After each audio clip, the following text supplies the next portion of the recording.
I really think this fragrance might have the chance to be fragrance of the year. So Boss just released Boss Bottled Beyond on August 24th, and this is a nice ginger leather fragrance, but it's a nice sweet ginger with a very smooth, easy to like leather. Now, Boss has been around for a while. Boss started making fragrances in 1985, and the Boss Bottled line came out in 1998. And since then, they've released a bunch of wonderful fragrances, and this one is no different. This is a premium ginger leather fragrance that has a nice blend to it. It's very easy to smell, and I really think this is very, very mass appealing. The note breakdown on this fragrance doesn't really matter all that much because there's only three. There's ginger, woods, and leather. It's really based on science, and they have a new way of extracting notes, which is going to make it last longer, smell better, and just be an all-around better note. Which, if you want to know what makes this a science-based fragrance and then the differences of science-based fragrances and why they're going to become new popular technology, Garrett and I are going to talk about this more in depth on our school community. It's completely free, and we would love to have you over there.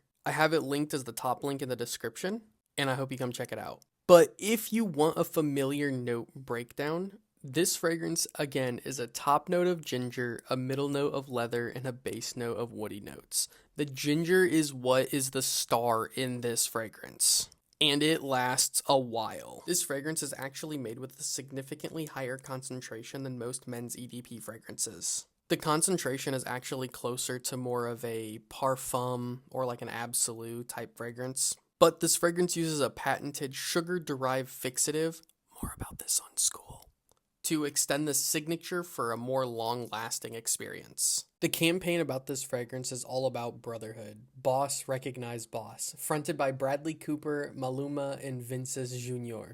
It emphasizes you don't need a lot to smell great. And that idea went into everything about this fragrance, including the bottle. That's why there's black lacquered glass, leather touch trim, a gunmetal gray cap, and a black to smoky gradient. I mean, even look at the small details that they added to the cap. The two bees are supposed to look like a yin and a yang for the ginger and leather combating each other to make a beautiful fragrance. Hugo Boss was also targeting niche quality at a very reasonable price. That is why this fragrance is so unique, and you probably won't smell anything like it.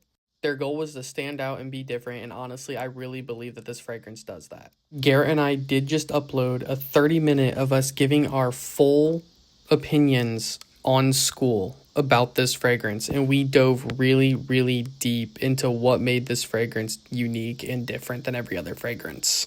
So if you're still looking for a fresh and spicy fragrance that still smells very premium, this is absolutely it. Me personally, I love this new ginger thing that a lot of these fragrances are doing. I can't wait to see what else comes out after this. But as always, everybody, please subscribe to this. Please leave us a like and please comment below. And as always, stay fresh, stay cool. Peace.